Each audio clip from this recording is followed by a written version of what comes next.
June 8, 1967, the Sinai Peninsula. The heat is not the only thing distorting the horizon. Across the shifting sands of the Mitla Pass, the air shimmers with the catastrophic aftermath of a slaughter. To the naked eye, it looks like a scrapyard of twisted metal stretching for miles. Black plumes of smoke rising like funeral pyres into the cloudless blue sky. But to the Soviet military attachés arriving on the scene in their light utility vehicles, this is not just a battlefield defeat. It is a technological impossibility. 250 Soviet-designed T-54 and T-55 tanks lie scattered across the valley floor like the discarded toys of an angry god. Turrets blown clean off their chassis. Holes perforated by impossibly small entry wounds. The metal around each penetration melted and flowed like candle wax. The numbers tell a story that Moscow does not want to hear. 250 Soviet tanks destroyed. Less than 40 Israeli tanks lost, most to mines and mechanical failure rather than direct combat. A kill ratio of more than 4-to-1 in favor of what Soviet intelligence had dismissively called obsolete American junk. The Israeli Defense Forces had done this with M48 Patton tanks, machines that every Soviet engineer knew were inferior on paper. Too tall, too heavy, too complex, armed with a mere 90-millimeter gun against the T-54's fearsome 100-millimeter cannon. And yet here in the scorching desert, the laws of physics and engineering seem to have been rewritten.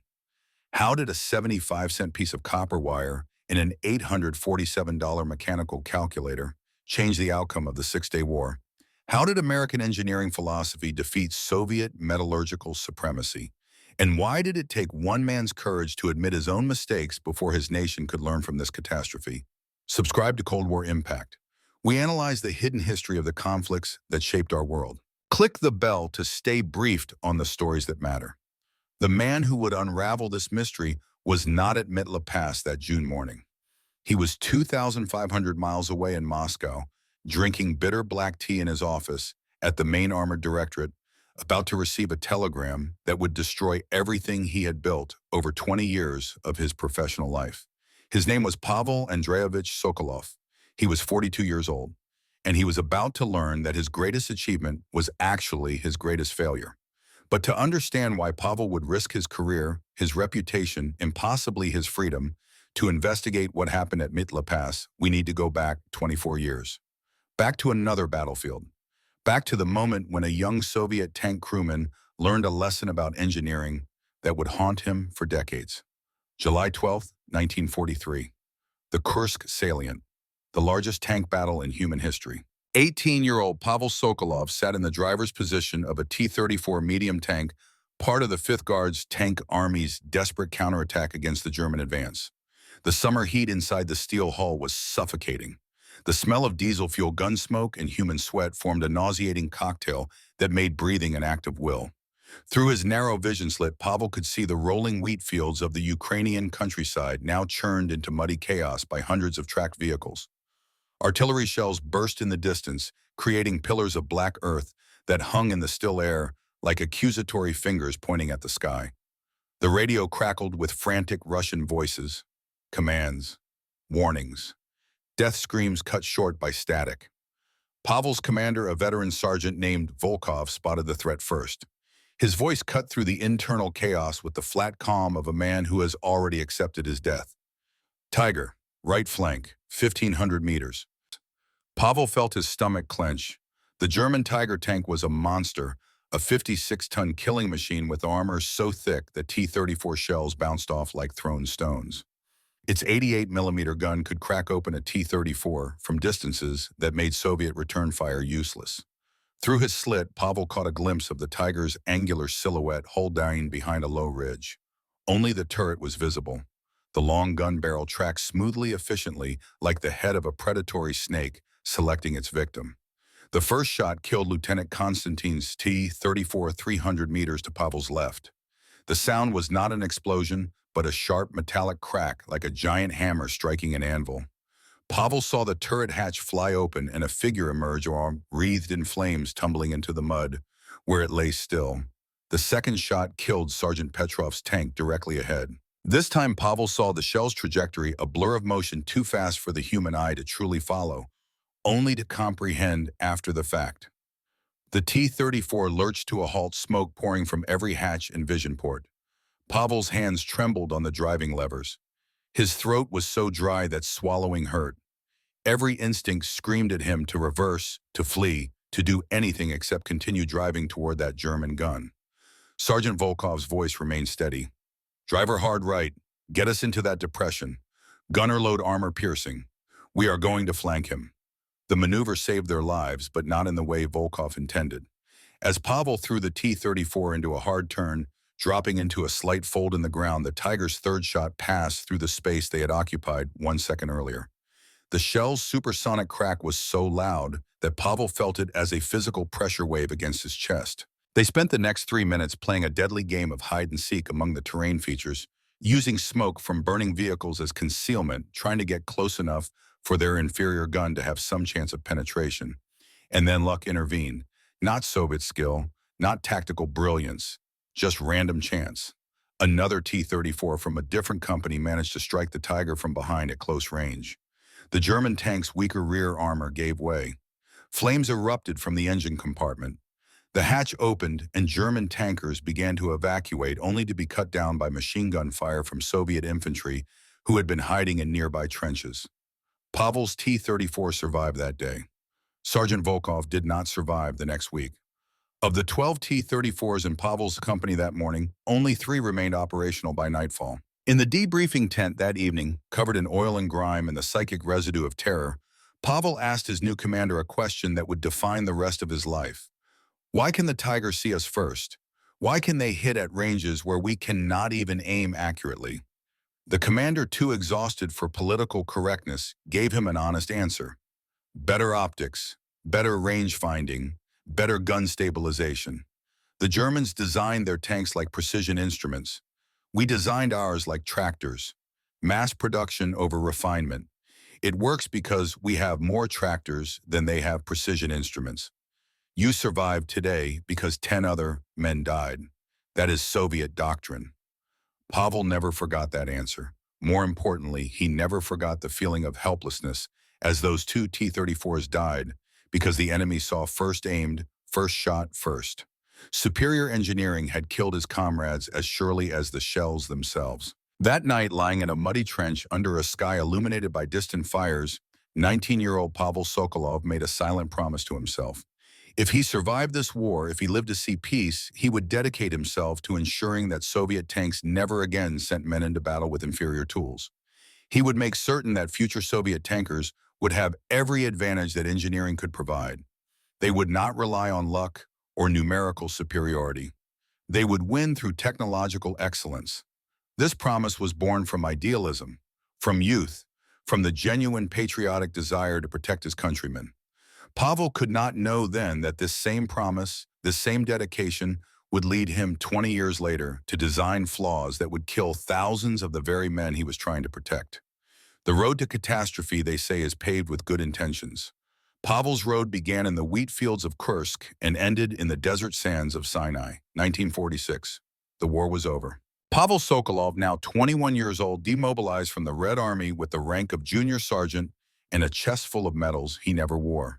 He enrolled at the Ural Polytechnic Institute in Sverdlovsk, studying mechanical engineering with a focus on armor design.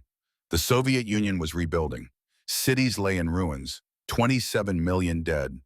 An entire generation of young men gone. But there was also a sense of possibility, of starting fresh, of building something better from the ashes of catastrophe. Pavel threw himself into his studies with the intensity of a man trying to outrun his memories. Thermodynamics, metallurgy, stress analysis, ballistics. He excelled in every subject, but his professors noticed something unusual about his approach. Where other students sought to maximize armor thickness or gun caliber, Pavel always asked questions about the human operator. How long does it take an exhausted man to load a 24-kilogram shell? How accurately can a gunner aim when his body is being rattled by poor suspension over rough terrain? How does cramped space affect crew performance during the hour 3 of continuous combat? His thesis advisor, Professor Leonid Golovanov, a pre-war tank designer who had helped develop the legendary T-34, recognized something special in Pavel's thinking. Good engineering serves the human, Pavel Andreevich, Golovanov told him during a late-night discussion in the professor's cluttered office. Bad engineering enslaves the human to the machine. Never forget which kind you want to create. Pavel listened respectfully, but in his youthful arrogance, he thought the old professor was being sentimental. The lesson from Kursk had been clear to him. Better engineering meant better machines. Make the machine superior, and victory follows. The human element, he believed, was simply about adapting men to optimize technology. This fundamental misunderstanding would take 2 decades in a desert full of burning tanks to correct. In 1947, Pavel graduated top of his class and was immediately recruited into the secret tank design bureau at the Ural Tank Factory, number 183, the same facility that had produced the T-34 during the war. The Soviet Union was racing to develop a new generation of tanks to counter American and British designs. The T-44, a late-war design, was already being superseded. Something better was needed. The design philosophy was clear and logical. Learn from the German Tigers and Panthers, but adapt those lessons to Soviet manufacturing capabilities and doctrine. The result would be the T-54, a tank that would become the most widely produced tank in history. Pavel was assigned to the powertrain and transmission group, but his natural curiosity and talent for system-level thinking meant he contributed ideas across the entire design. He was there in the smoke-filled rooms when crucial decisions were made, decisions that seemed brilliantly rational at the time. Keep the profile low. The T-54 would be just 2.4 meters tall compared to the American Pershing's 3.1 meters. Harder to see, harder to hit. This seemed like pure wisdom, the lesson of survival encoded in steel dimensions. Slope the armor steeply. The frontal glacis plate would be set at 60 degrees from vertical. This would make the effective thickness nearly double the actual thickness, deflecting shells that might otherwise penetrate. Mathematical certainty. Physics as armor. Prioritize the gun. A 100-millimeter rifled cannon derived from naval artillery, capable of destroying any NATO tank at range. Firepower superiority built into the design specification. Keep it simple. Fewer complex systems meant easier field maintenance, faster production, lower cost per unit. Soviet numerical doctrine demanded quantities that made expensive complexity unthinkable. Every choice made sense. Every decision was justified by combat experience, by mathematical modeling, by engineering logic.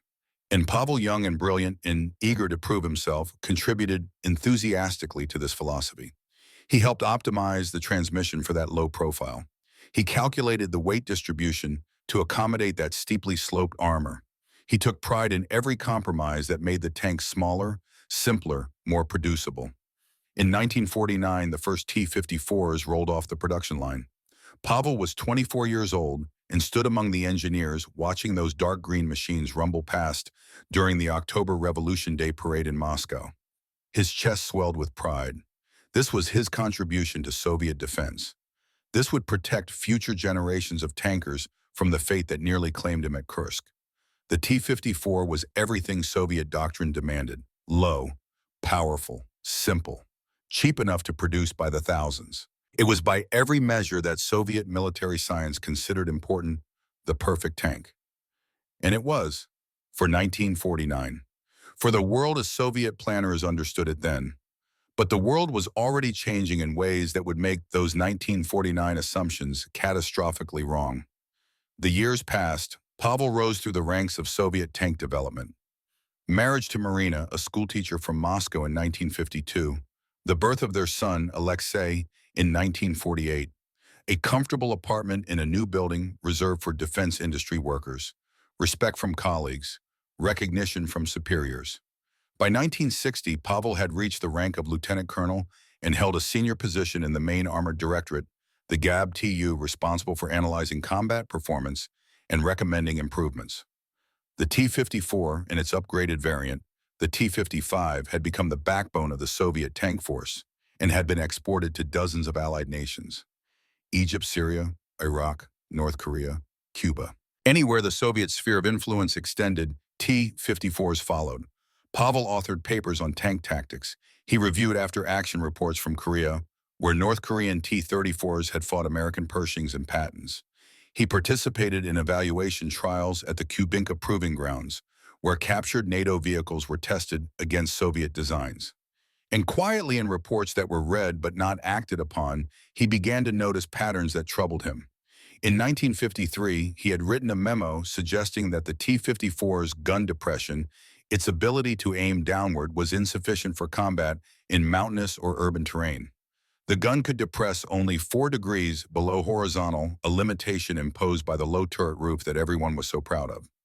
Pavel had calculated that this would make it nearly impossible to fight from hull-down positions on reverse slopes, a significant tactical disadvantage. The memo was filed and forgotten. Gun depression was not a Soviet priority. Soviet doctrine emphasized flat terrain warfare, the great tank sweeps across the North European plain in any war with NATO. Mountains and urban fighting were secondary concerns. In 1956, during the Hungarian uprising, Soviet T-54s had struggled in Budapest street fighting. The low gun depression meant they could not engage targets in upper floors or basement positions without exposing their vulnerable belly armor. Several tanks were lost to Molotov cocktails and point-blank infantry attacks because they could not aim at close elevated or depressed targets. Pavel wrote another report. It too was acknowledged and ignored. In 1958, he observed trials at Kubinka, where T-54 crews competed in gunnery exercises against each other. He timed how long it took from target appearance to first shot. He measured the hit probability at various ranges. The numbers bothered him, though he could not articulate exactly why. The crews were adequate, the guns were accurate, but something felt inefficient about the process, some friction in the system that he could sense but not define. He was, without fully realizing it, beginning to understand that the human interface mattered as much as the technical specifications. But he lacked the vocabulary to express this insight and the evidence to support it. His old professor's words echoed occasionally in his mind. Good engineering serves the human. But Pavel still believed the T-54 was good engineering. After all, it worked, didn't it? It had been in service for nearly a decade without major failures. The cognitive dissonance between his growing unease and his investment in the T-54's success created a psychological barrier. He had spent his career championing this design. He had helped create it. To question it fundamentally would be to question himself. So he filed his concerns in the back of his mind and focused on incremental improvements. Better ammunition, improved armor composition, night vision devices. These were acceptable modifications, the kind of evolutionary development that every weapons system undergoes. The fundamental design, though, the basic architecture, that was sacred. That was proven. That was Soviet engineering excellence.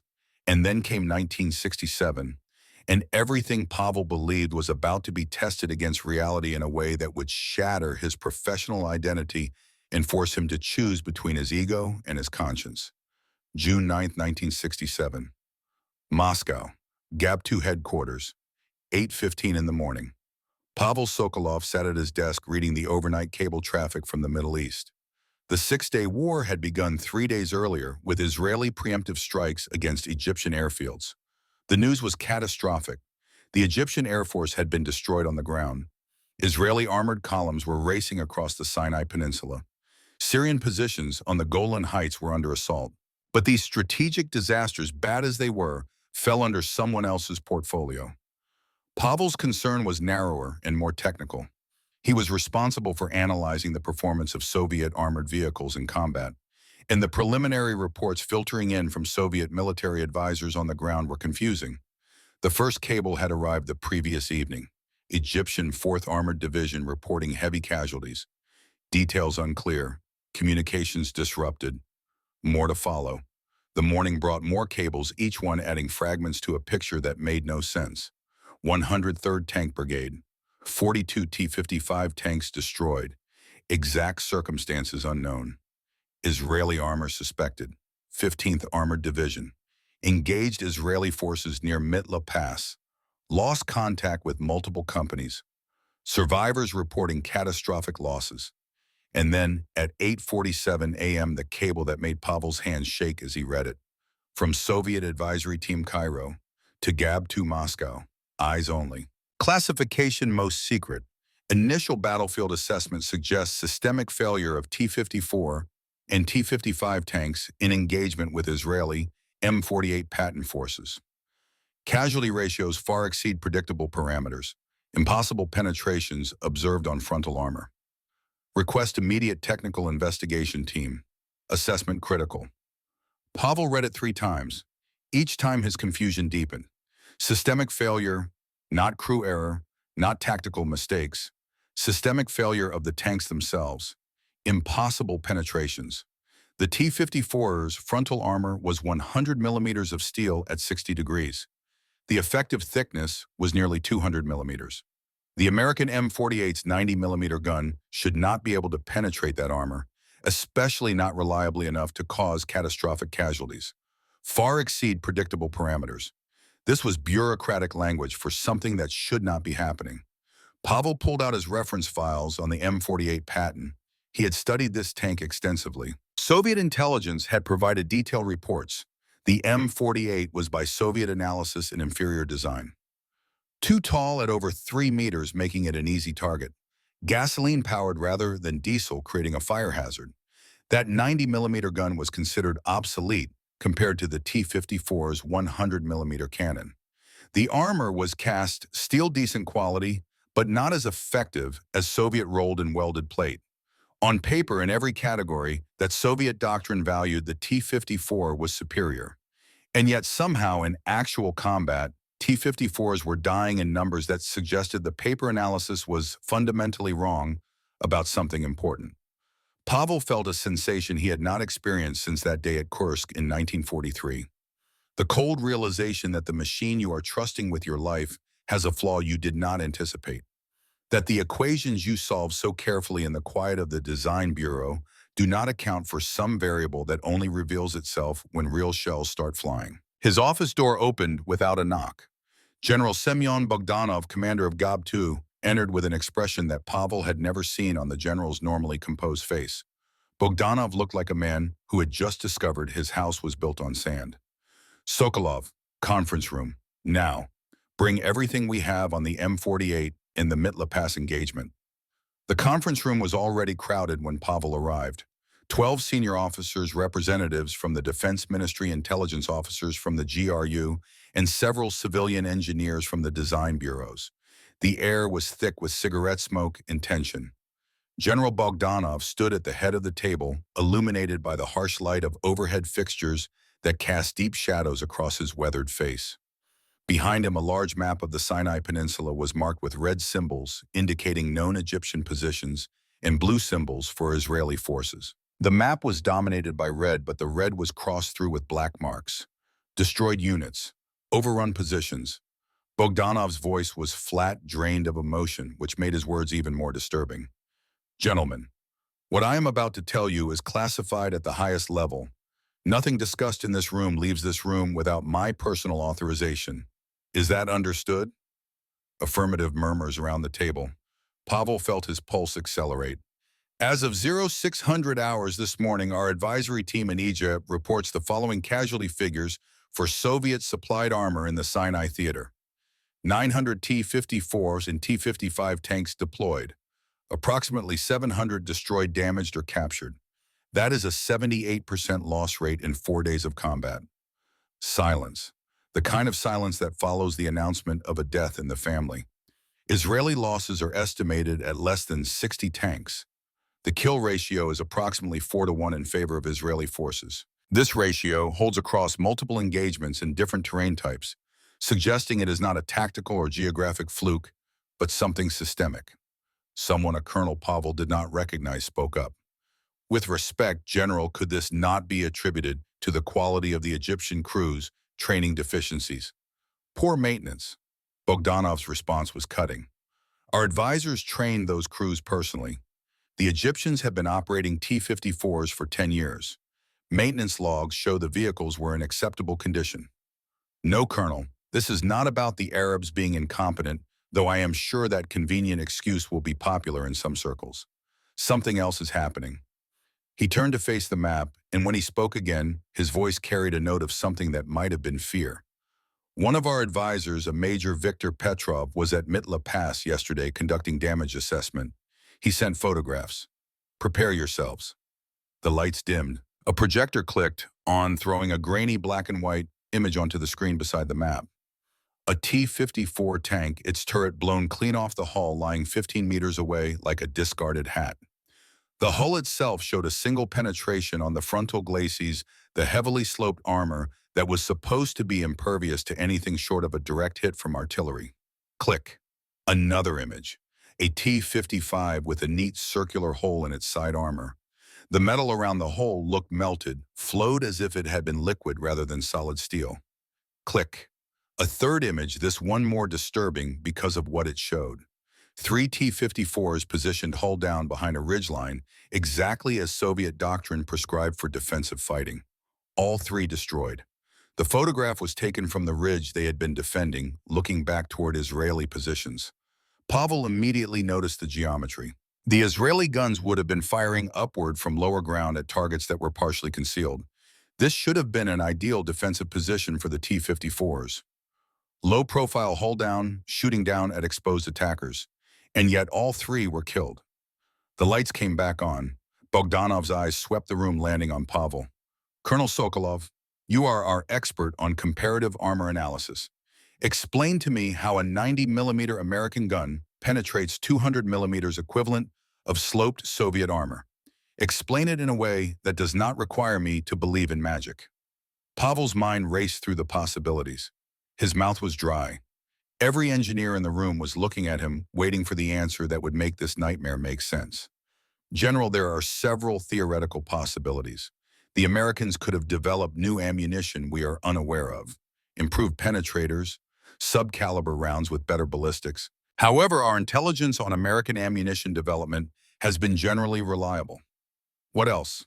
Alternatively, there could be quality control issues with our armor plate, improper heat treatment reducing hardness, inclusions in the steel creating weak points.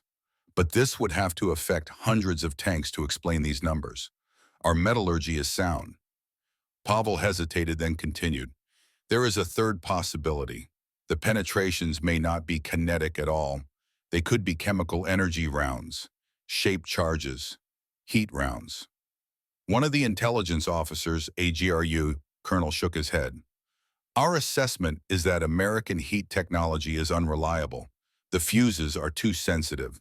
They detonate prematurely on sloped armor, making them ineffective. The Americans rely primarily on kinetic penetrators. Pavel felt the cognitive dissonance building. Everything he knew said this should not be possible. Every assumption, every calculation, every design decision made perfect sense according to the principles of tank warfare as Soviet doctrine understood them. And yet the evidence was undeniable. T-54s were dying. General Bogdanov made a decision. Sokolov, you will lead an investigation team to Egypt. You will personally examine the destroyed vehicles. You will determine what is killing our tanks. You will have complete authority to requisition whatever resources you need. You will report directly to me. And Sokolov, yes, General, figure this out. Because if the T-54 is fundamentally flawed, if our armor doctrine is wrong, then our entire defensive strategy is built on sand. The motherland has 65,000 of these tanks. If they are obsolete, we are defenseless.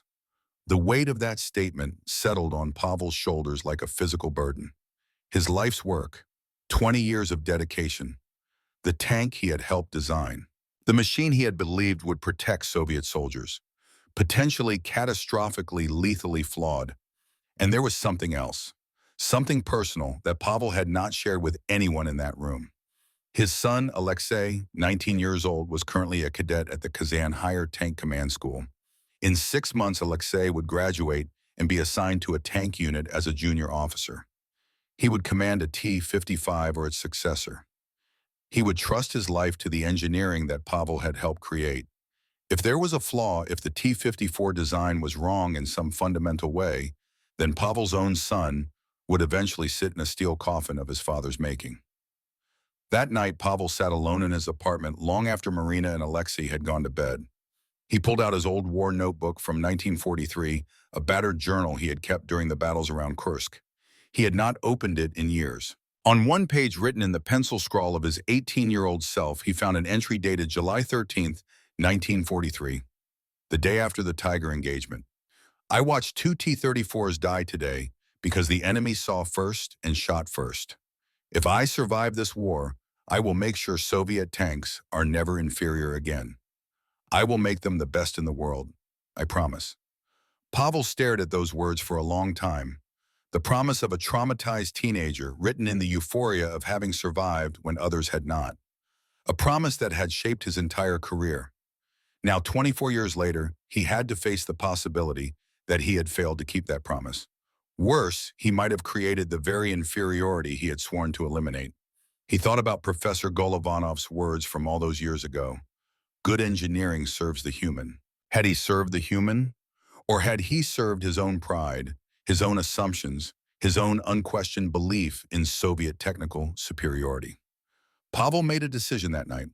Whatever he found in Egypt, whatever the truth turned out to be, he would face it honestly. If the T-54 was flawed, he would acknowledge it. If his design philosophy was wrong, he would admit it. Even if it destroyed his career. Even if it made him a scapegoat for a disaster. Because the alternative was to let more men die in machines that failed them. The alternative was to let his son someday face the same fate that nearly claimed Pavel at Kursk.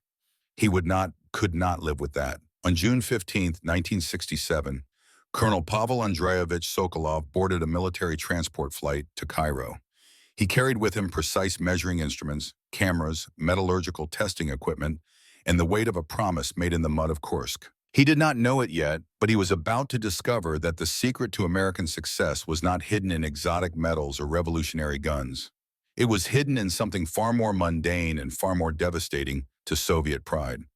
It was hidden in an $847 box of gears and cams in a philosophical approach to engineering that Soviet doctrine had dismissed as unnecessary luxury in the simple recognition that war is ultimately fought by humans, not by machines. The investigation would change more than Pavel's career. It would change Soviet tank doctrine, reshape the arms race, and save thousands of lives over the next 3 decades. But first, it would require Pavel to do the hardest thing any engineer can do, admit that he was wrong. The heat struck Pavel Sokolov like a physical blow as he descended the stairs from the Antonov and 12 transport at Cairo International Airport. After the cool Moscow spring, the Egyptian summer felt like standing in front of an open furnace. 43 degrees Celsius, the kind of heat that made thinking difficult and breathing an exercise in deliberate effort. June 17, 1967. 12 days into the war that was already over. Israel had achieved complete victory in 6 days, exactly as the war would later be named. But the shooting had stopped only because there was nothing left to shoot at. Egyptian forces had collapsed. Syrian positions on the Golan Heights had been overrun. The Sinai Peninsula, that vast buffer of desert between Egypt and Israel, was now under Israeli control. And scattered across that desert were the remains of the largest armored force Egypt had ever fielded. Soviet tanks, Soviet doctrine, Soviet training, all reduced to scrap metal and burnt paint under the merciless sun. Colonel Yuri Novikov met Pavel at the airfield. Novikov was 45 years old, thick-shouldered, with the permanent squint of a man who had spent too many years in bright places. He commanded the Soviet military advisory mission in Egypt, a position that had been prestigious 2 weeks ago and was now probably career-ending. Novikov's handshake was firm, but his eyes were those of a man who had not slept in days. "Welcome to Egypt, Colonel Sokolov. I hope you brought answers, because I am fresh out of them." They drove in a Giaz Jeep toward the Soviet advisory compound, passing through Cairo streets that were unnaturally quiet. No celebrations, no crowds. The city had the stunned atmosphere of a place that had just watched its army evaporate in less than a week. Egyptian soldiers still in uniform walked with the hollow-eyed gaze of men trying to process catastrophe. "How bad is it really?" Pavel asked. Novikov lit a cigarette, his hands steady despite the stress lines etched into his face. "Worse than the cables said. We have been documenting destroyed vehicles for a week. Every time we think we have seen the worst, we find another valley full of burnt-out T-54s. Mitla Pass alone has over 250 vehicles. Some of them were killed from ranges that should not have been possible. And the crews? Many dead, some captured. The survivors we have talked to all say the same thing. They never saw what hit them. Or they saw it, but could not engage effectively. The Israelis were using terrain in ways our doctrine did not prepare for. Hold down positions on ridges, shooting down from high ground. Our tanks could not depress their guns enough to return fire without exposing their entire hulls. Pavel felt something cold settle in his stomach. Gun depression, the issue he had raised in 1953 and been told was not a priority. 14 years later, Egyptian tankers had died because of that dismissed concern. I need to see the battlefield. Mitla Pass, tomorrow if possible. Novikov nodded. Already arranged. But Colonel, there is something else you should know. We have been ordered to maintain the position that Egyptian crew quality was the primary factor. The political officers are already writing reports that blame Arab incompetence rather than equipment failure. And what do you believe? Novikov took a long drag on his cigarette, exhaling smoke that was immediately torn away by the hot wind rushing past the open jeep. I believe I watched Egyptian crews that I personally trained die in numbers that crew quality alone that cannot explain. I believe something is fundamentally wrong with our tanks, or our doctrine, or both. But I am not an engineer. That is why you are here, to tell us which prayer we got wrong. They spent that evening reviewing documentation. Novikov had been thorough. Maps showing engagement locations, photographs of destroyed vehicles, interviews with surviving crew members translated from Arabic. After-action reports from the few Egyptian units that had maintained radio contact during the collapse. One report caught Pavel's attention. An engagement near Birgavgafa on June 6th. A company of T-55 tanks 12 vehicles dug into prepared positions on favorable terrain. They had the first shot against advancing Israeli M48 Pattons. They had the range advantage. They had defensive positions. Within 11 minutes, all 12 T-55s were destroyed or disabled. The Israeli force lost one M48 to a mine. Pavel read the report 3 times. The geometry made no sense. Everything Soviet doctrine promises should have favored the defenders. Yet the results suggested the doctrine was not just wrong, but catastrophically, lethally wrong. That night, lying on a narrow bed in the Soviet compound, staring at a ceiling fan that did little except rearrange the hot air, Pavel thought about Alexei. His son was in his final year at Kazan, learning to command the same tanks that had failed so completely here. In 6 months, Alexei would graduate. He would be assigned to a tank unit. He would trust his life to the T-55, or whatever vehicle the Soviet army gave him. Pavel made a decision. Whatever he found in the desert tomorrow, whatever the political cost, he would tell the truth. Not the convenient truth, not the face-saving truth, the actual truth. Because lies, however comforting, do not stop tank shells. And his son's life might someday depend on whether Pavel had the courage now to admit mistakes. June 18, 1967, dawn in the Sinai.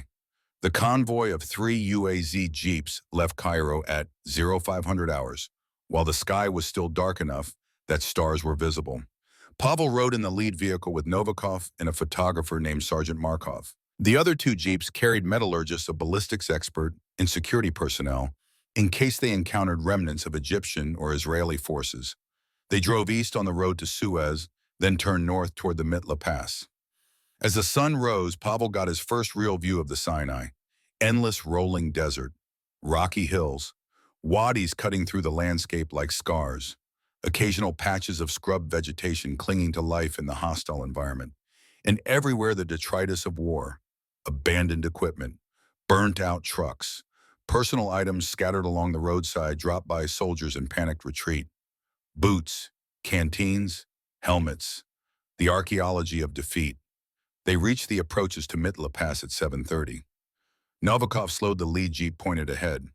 From here it is better to go slowly. Watch for unexploded ordnance. The Egyptians mined these approaches. Some of those mines are still live. The landscape opened into a wide valley, perhaps 3 kilometers across, flanked by rocky ridges on both sides. And filling that valley in numbers that made Pavel's breath catch were the remains of Egypt's armored might. Tanks. Dozens of them. Scores of them. T-54s and T-55s scattered across the valley floor in various states of destruction. Some were merely disabled tracks blown off by mines or mechanical failure. Others were burnt-out hulks, the interior fires having consumed everything flammable. A few had their turrets blown completely off, sitting 10 or 15 meters from the hull, like grotesque sculptures. The smell hit Pavel as he stepped out of the jeep. Burnt metal. diesel fuel, oil, and underneath it all, something organic and sweet that he tried not to identify. Death had a smell. He remembered it from Kursk. It was the same here, just amplified by the heat and the scale. They walked among the dead machines. Pavel carried a clipboard, a measuring tape, and a camera. He had come here as an investigator, but he felt more like a medical examiner performing an autopsy on his own creation. Each destroyed T-54 represented hours of his design work made manifest in steel, now reduced to this. The first vehicle Pavel examined closely was a T-55 hull number 412 stenciled on the turret. It sat slightly canted, the right track blown off. But what drew Pavel's attention was the entry wound on the upper glacis plate, the most heavily armored part of the tank, the section that was supposed to be impervious. Pavel knelt next to the hole. It was circular, approximately 8 centimeters in diameter, far too small to be from a 90-millimeter shell. The edges of the hole showed something strange. The metal around the penetration had not been punched through cleanly. It looked melted, flowed, as if the steel had briefly become liquid before re-solidifying. He pulled out a magnifying lens, examined the edges more closely. The grain structure of the metal was disturbed, distorted by extreme heat. This was not mechanical penetration. This was something else entirely. Pavel climbed onto the hull, pulled open the driver's hatch, peered inside. The interior of the T-55 was a scene of devastation. The transmission block, a massive chunk of cast iron at the front of the fighting compartment, was shattered. Fragments of metal had ricocheted throughout the interior space, perforating fuel tanks, destroying equipment, killing the crew. The ammunition rack showed signs of secondary explosions, cook-offs, where the heat from the initial penetration had ignited stored propellant. But there were no large fragments of the penetrating round. No obvious residue from a high-explosive shell. Whatever had killed this tank had done so with focused, precise thermal energy rather than brute kinetic force. Pavel photographed everything. Measurements of the entry hole, close-ups of the melted edges, interior damage patterns. He worked methodically, keeping his emotions locked away behind professional detachment. Grief and guilt were luxuries he could not afford right now. Right now, he needed to be a scientist. By midday, he had examined 18 destroyed T-54s and T-55s. The pattern was consistent and deeply disturbing. 80% of the hits were on frontal armor, the sloped glacis plate that was supposed to deflect incoming rounds. Penetrations that should have been impossible based on the kinetic energy of a 90-millimeter shell. And every entry wound showed the same thermal characteristics: metal flow, heat distortion, minimal fragmentation inside the hull, but catastrophic damage to internal components. Sergeant Markov, the photographer, was documenting everything. He had stopped making comments after the fifth tank. The sheer scale of destruction had silenced him. Novikov stood nearby, smoking continuously, watching Pavel work with the expression of a man watching his career die in real time. The ballistics expert, a civilian engineer named Berezhkov, who had been flown in from Moscow, finally spoke up. He was 52 years old, gray-haired, with the permanent stoop of a man who had spent decades hunched over drafting tables. Colonel Sokolov, this is not kinetic penetration. I am certain of it now. The thermal characteristics are wrong. The metal flow patterns are wrong. This is chemical energy, shaped charge, heat rounds. Pavel nodded slowly. He had reached the same conclusion an hour ago, but had been reluctant to voice it. Because if Berezhkov was right, it meant something profoundly disturbing about Soviet intelligence and doctrine. Our assessments said American heat technology was unreliable, that the fuses would detonate prematurely on sloped armor, making them ineffective against our tanks. Berezhkov made a sound somewhere between a laugh and a sob. Our assessments were wrong, Colonel. Catastrophically wrong. Look at this damage. These rounds functioned perfectly. They waited until contact with the armor, then detonated with enough focused energy to burn through 200 millimeters equivalent of steel. The slope did not matter. The angle did not matter. The physics we thought would protect us was bypassed entirely. Pavel felt the foundations of his professional knowledge shifting beneath him like sand. 20 years of metallurgical science. Decades of armor doctrine built on the principle that sloped armor was superior because it increased effective thickness. All of it negated by a different approach to the problem. The Americans had not tried to punch through Soviet armor. They had melted through it. They broke for lunch at noon, sitting in the shade of an overturned T-54, whole eating field rations that tasted like cardboard, and drinking water that was hot, despite being from insulated canteens. The heat was overwhelming. Pavel's uniform was soaked with sweat, his head pounded with the beginning of heat exhaustion. Novikov shared his canteen. "What are you thinking, Colonel?" Pavel was silent for a long moment, organizing thoughts that threatened to spiral into despair. "I am thinking that we designed these tanks based on assumptions that were reasonable in 1946. We assumed kinetic energy penetrators would be the primary threat. We optimized for that threat. Sloped armor, compact design. We made compromises in other areas, crew space, gun depression, ergonomics, because we believed armor geometry was paramount. And now I am thinking that while we were perfecting our armor against yesterday's threat, the Americans were developing tomorrow's threat. They did not try to match our armor thickness. They went around it.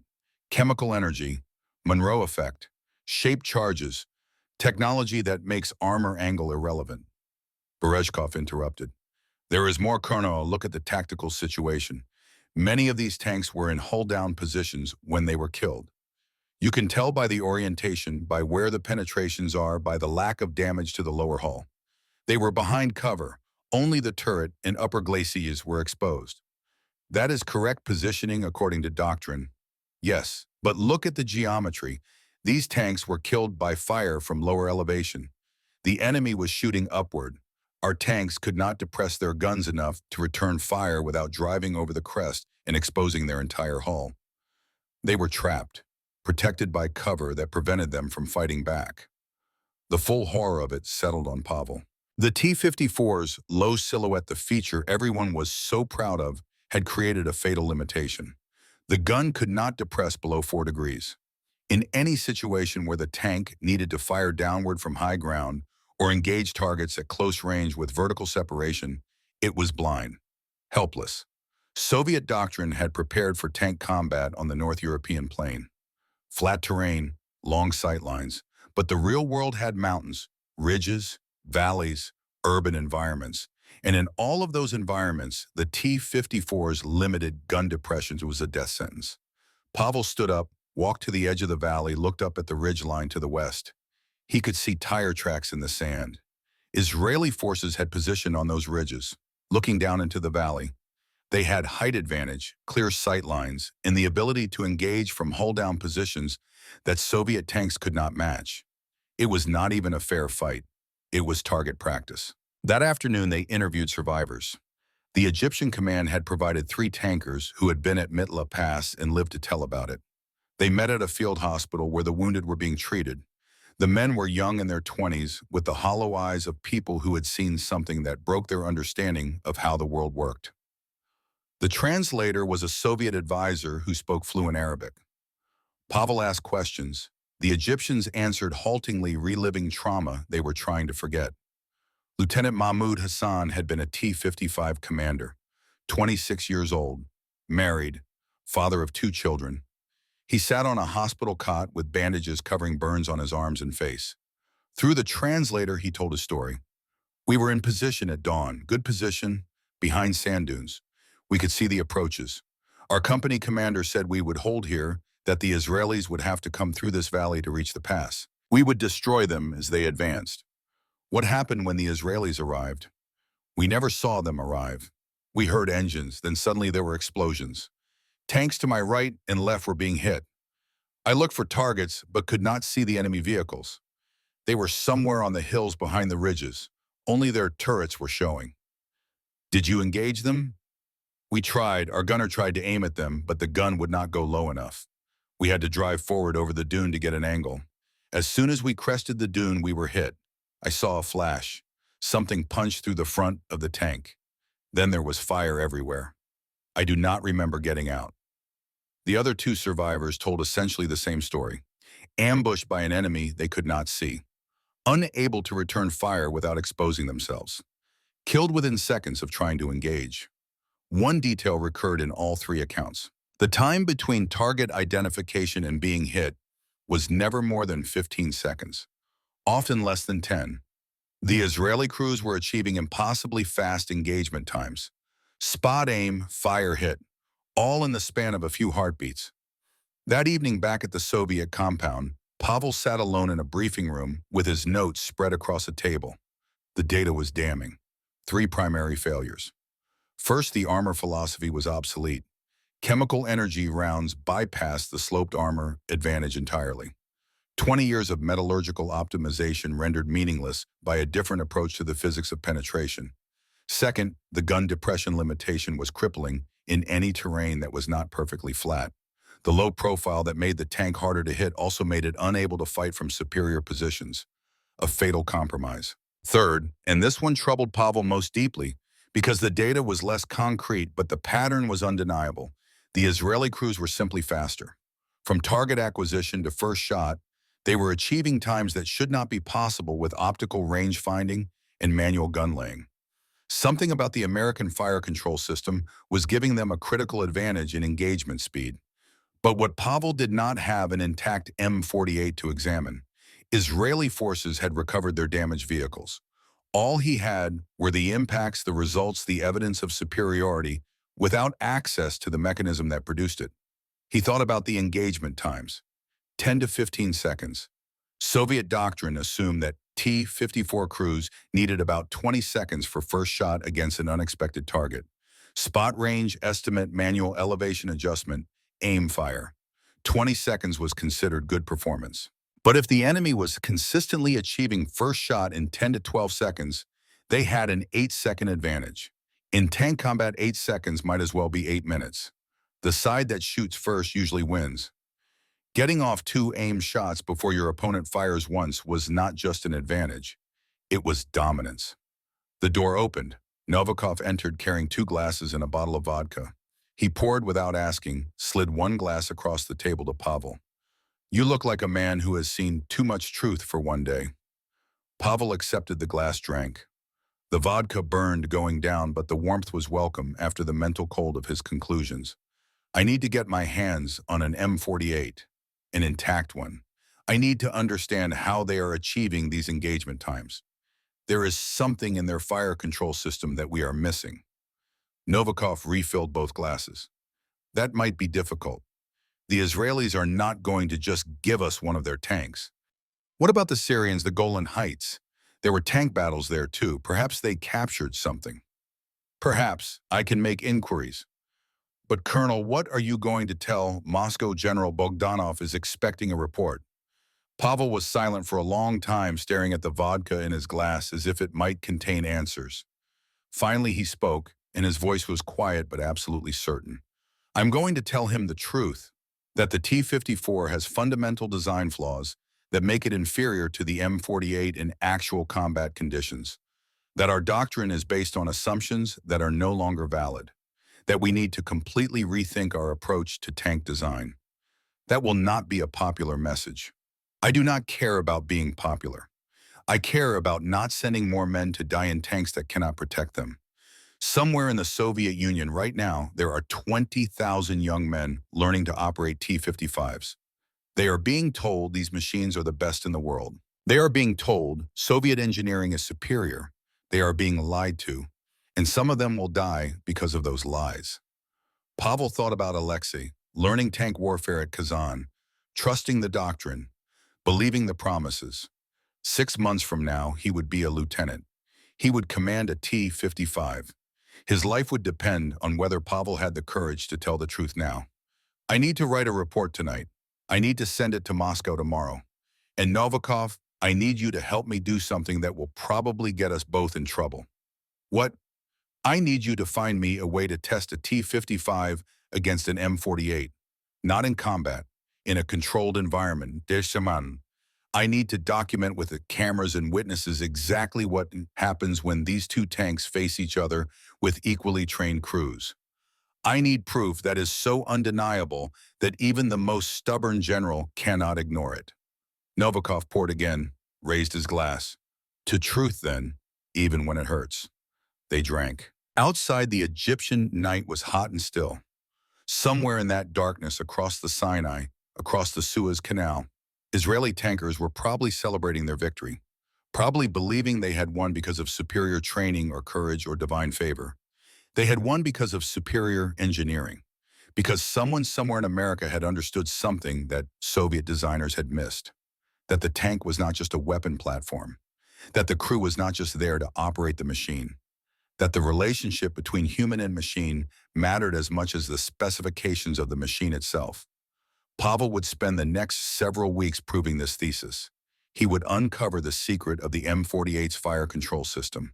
He would document the ergonomic advantages that made American crews faster and more effective. He would force Soviet doctrine to confront uncomfortable truths about human factors engineering. But tonight, sitting in a borrowed office, in a defeated country, drinking vodka, with a man whose career was probably over, Pavel felt something he had not felt since Kursk.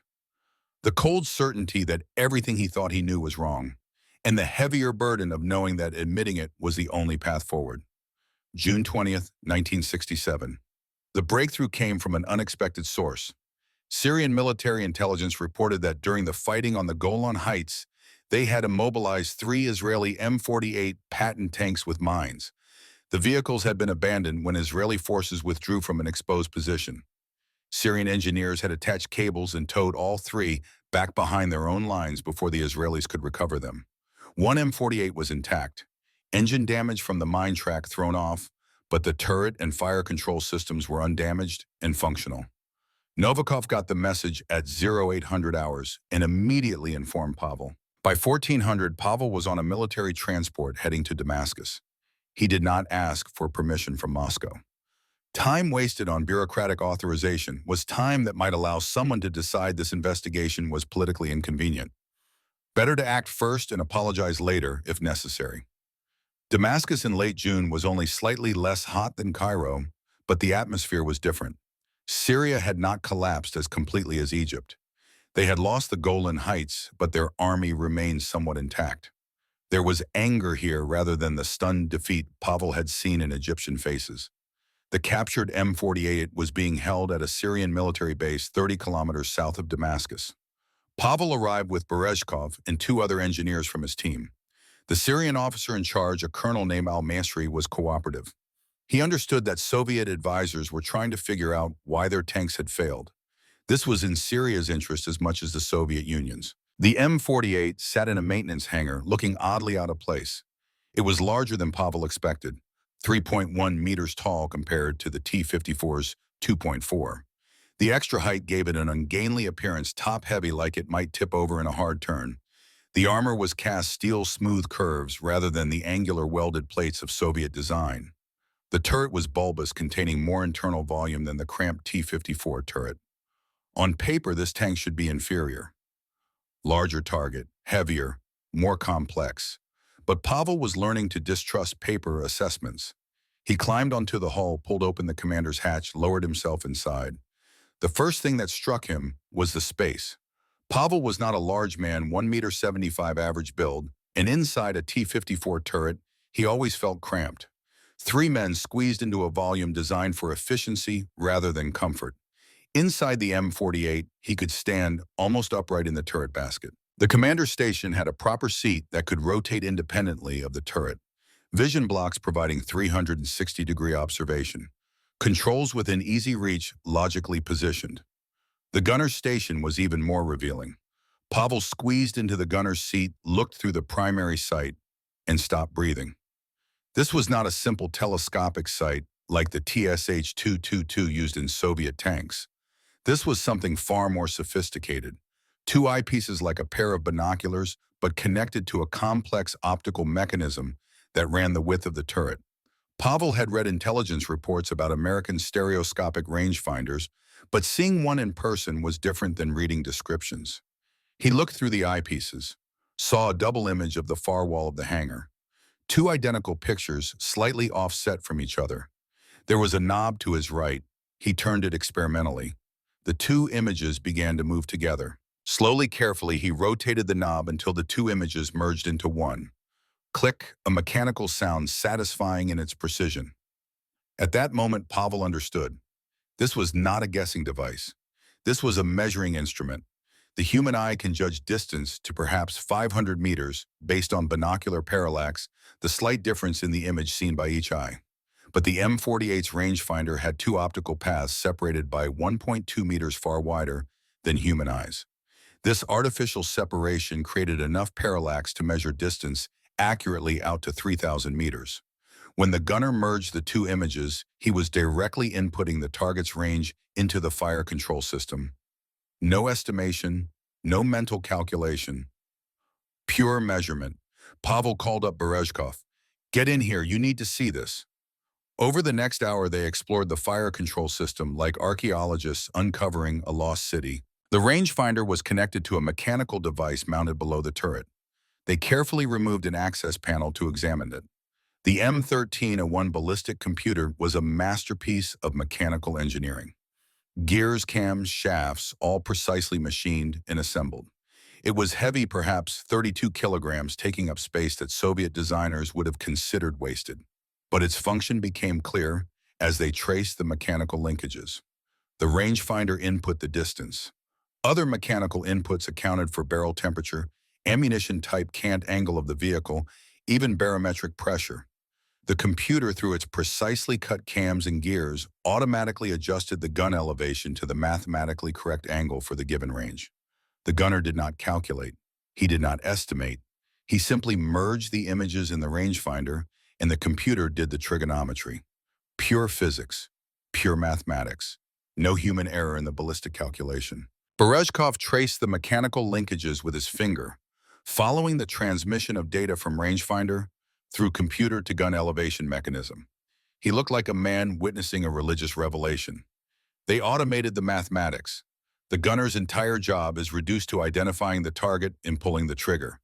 All the skill, all the training, all the experience required to estimate range and calculate elevation. It is done by this machine, instantly, perfectly, every time. Pavel nodded slowly, and it does it faster than any human, and more accurately, even under stress, even when the gunner is exhausted or scared or has been fighting for hours. The machine does not get tired, does not make arithmetic errors, does not second-guess itself. He climbed out of the turret, stood on the hull, looked at the M48 with new eyes. This was not a tank in the Soviet sense. This was a weapon system, a human-machine integration where the roles were carefully divided. Humans did what humans do well: identify threats, make tactical decisions, maneuver the vehicle. The machine did what machines do well: precise calculation, consistent execution, mathematical accuracy. Soviet doctrine had tried to make humans into perfect calculators. American doctrine had accepted human limitations and compensated with technology.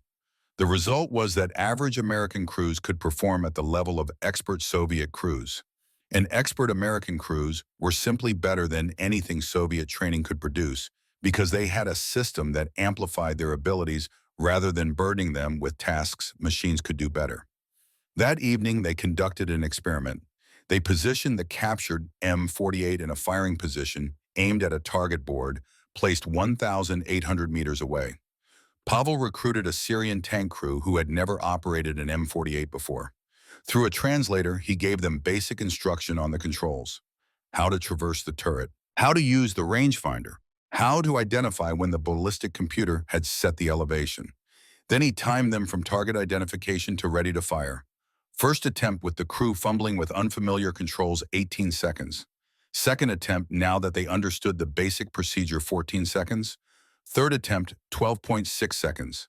For comparison, Pavel had them do the same exercise in a Syrian T-55. Same crew, same target, same conditions. First attempt, 23 seconds. Second attempt, 21 seconds. Third attempt, 19.8 seconds. The Syrian crew was faster in the unfamiliar American tank than in their own Soviet-designed vehicle, not by a small margin, by 7 seconds. In tank combat, 7 seconds was an eternity. 7 seconds was the difference between shooting first and dying first. Berezhkov photographed everything: the rangefinder mechanism, the ballistic computer internals, the control layout, the ergonomic design of the crew stations, every detail that explained why the M48 was achieving engagement times that Soviet intelligence had believed impossible. That night, Pavel drafted a cable to General Bogdanov. He chose his words carefully. This was not just a technical report. This was a challenge to 20 years of Soviet doctrine. The cable read General Bogdanov. After extensive field investigation and examination of captured American equipment, I have determined the primary factors contributing to Soviet tank losses in the Middle East conflict. Respectfully submit the following findings require immediate attention and possible doctrine revision. First, American chemical energy ammunition bypasses our armor geometry advantage. Shape charge technology renders slope angle irrelevant. Our metallurgical superiority is negated. Second, T-54, limited gun depression, creates tactical blind spots in non-flat terrain. Hold-down defensive positions become traps when enemy exploits elevation advantage. Third, and most critically, American fire control integration provides consistent 7 to 10 second advantage in engagement time. This advantage stems not from superior crew training, but from superior human-machine interface design. American doctrine automates ballistic calculation, allowing gunner to focus purely on target identification and triggering. Soviet doctrine requires gunner to perform manual range estimation and elevation calculation, introducing human error and time delay. Conclusion. Our design philosophy prioritizes machine specifications over human factors. American philosophy integrates human and machine as system. Result is that average American crew outperforms expert Soviet crew in comparable vehicles.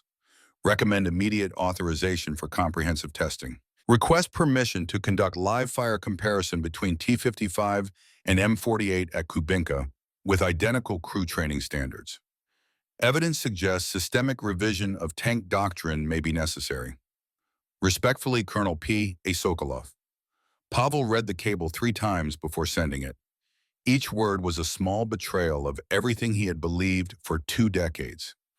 Each conclusion was an admission that he personally had been wrong about fundamental aspects of tank design. But the alternative was to lie, to protect his ego while condemning future crews to the same fate that befell the Egyptians and Syrians.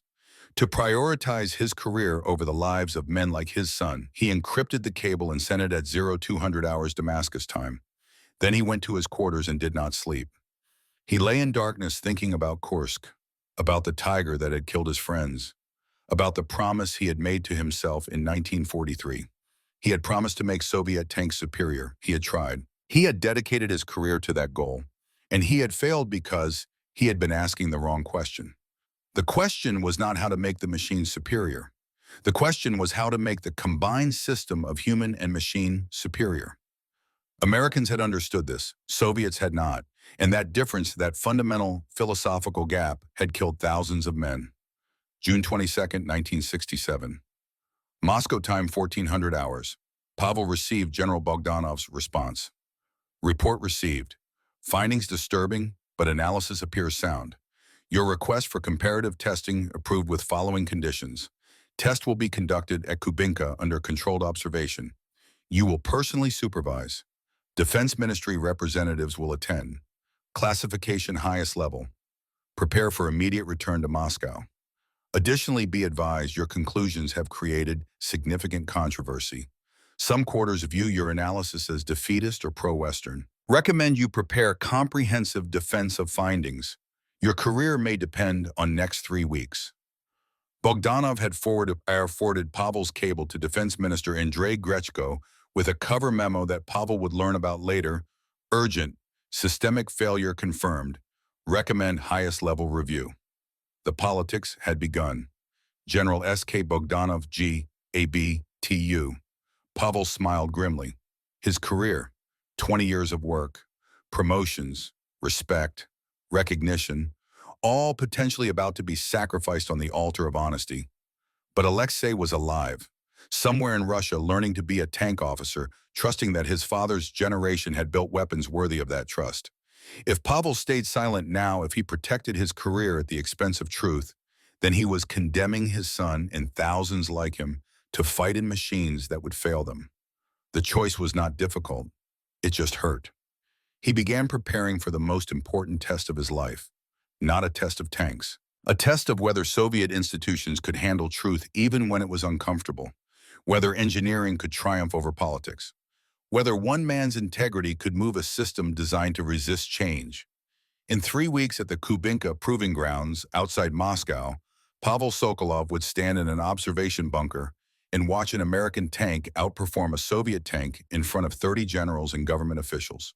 He would document with cameras and stopwatches and undeniable data the exact nature of Soviet inferiority.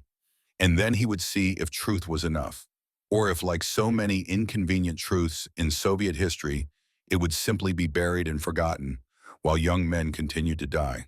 The investigation was complete. The discovery was made. Now came the hardest part, making people accept what the evidence showed even when acceptance meant admitting decades of mistakes. Pavel packed his notes, his photographs, his measurements. Everything that proved he had been wrong for 20 years. Everything that might save his son's life. He boarded the flight back to Moscow not knowing if he was returning as an honored investigator or a man who had just ended his own career. Either way, the truth was coming, and the Soviet Union's tank doctrine was about to face a reckoning it could not ignore. July 15, 1967, the Kremlin, Moscow. The conference room was smaller than Pavel had expected for a meeting of this importance. 15 meters long, perhaps 8 wide. Oak paneling on the walls. A long table that could seat 20. Portraits of Lenin and current General Secretary Leonid Brezhnev watching from opposite walls with expressions of stern judgment. Pavel stood at one end of the table facing an audience that could end his career with a single vote. 30 men, generals, ministry officials, representatives from the design bureaus, party observers to ensure ideological correctness. And at the center of it all, Defense Minister Andrei Grechko, a man whose signature could authorize anything from a tank design to an execution order. The air was thick with cigarette smoke and tension. Pavel had been speaking for 40 minutes, walking through his findings from Egypt and Syria. The photographs projected on a screen behind him told the story in images that were harder to dismiss than words. Destroyed T-54s, entry wounds showing thermal penetration, the mechanical guts of the M48's fire control system laid bare. Now came the moment of truth, the recommendation that would either change Soviet doctrine or end his career, possibly both. Pavel took a breath, felt the weight of every eye in the room on him, and spoke with a clarity born from absolute certainty. Comrades, I propose we conduct a live fire comparison test. T-55 against M48. Same range, same conditions, same crew training level. Not a combat engagement, but a scientific experiment. We time both tanks from target appearance to first shot. We measure hit probability. We document the difference not in theory, but in observable fact. The room erupted. 3 conversations started simultaneously. A general Pavel did not recognize stood up, face red, voice loud enough to override the others. This is absurd. You want to stage a show trial for our tanks. You want to prove American superiority in front of party observers? What kind of Soviet engineer are you, Sokolov? Pavel kept his voice level. I am the kind of engineer who wants Soviet soldiers to survive combat. If our tanks are inferior, we need to know why so we can fix them. Ignorance does not stop enemy shells. It just kills our men faster. Defense Minister Grechko raised one hand. Silence fell instantly. His voice was quiet but carried absolute authority. Colonel Sokolov, you understand what you are proposing. If your test proves what you claim, we must admit that 65,000 tanks in our inventory are compromised, that our armor doctrine for 20 years has been flawed. The political cost of such admission would be enormous. Yes, Minister, I understand, but the alternative cost is measured in lives, not politics. My son is learning to command a T-55 right now. I will not send him to war in a machine I know is inferior if I can prevent it. Something shifted in Grechko's expression. Not softness exactly, but a flicker of recognition. He too had sons. Every man in this room had sons or nephews or cousins in the military. The abstract question of doctrine became concrete when you had to imagine your own blood inside those steel boxes. Grechko looked left and right, gauging the room. Then he nodded once. Very well. You will have your test. But Colonel Sokolov, if you are wrong, if this proves to be alarmist overreaction, you will face consequences. Are we clear? Completely clear, Minister. Then you have 3 weeks to prepare. Kubinka Proving Grounds, I will attend personally. So will representatives from the Politburo. Make sure your evidence is unquestionable. The meeting adjourned. Pavel gathered his papers with hands that wanted to shake, but which he kept steady through force of will. He had gotten what he asked for: authorization, resources, witnesses. Now he had to prove he was right in a way that would force institutional change. As he left the conference room, a hand gripped his shoulder. Pavel turned to find Colonel Yuri Novikov, who had flown in from Cairo to support the briefing. That took courage, Pavel Andreevich. Possibly foolish courage, but courage nonetheless. Or desperation. I am not sure which anymore. Either way, you have your test, and you have enemies now. I saw General Shumilov watching you. He commanded tank forces in the war. He oversaw T-54 procurement. If you prove the tank is flawed, you prove his career was built on a mistake. Men like that do not forgive easily. Pavel looked back at the conference room door now closed.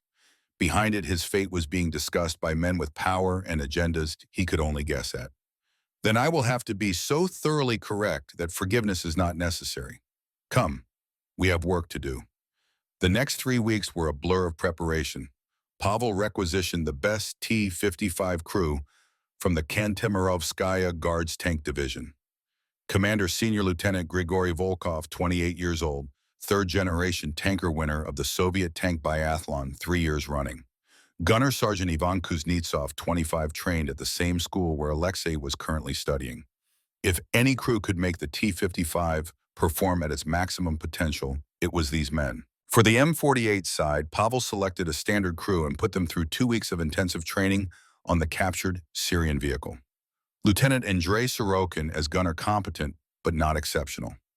Pavel wanted average operators, not masters.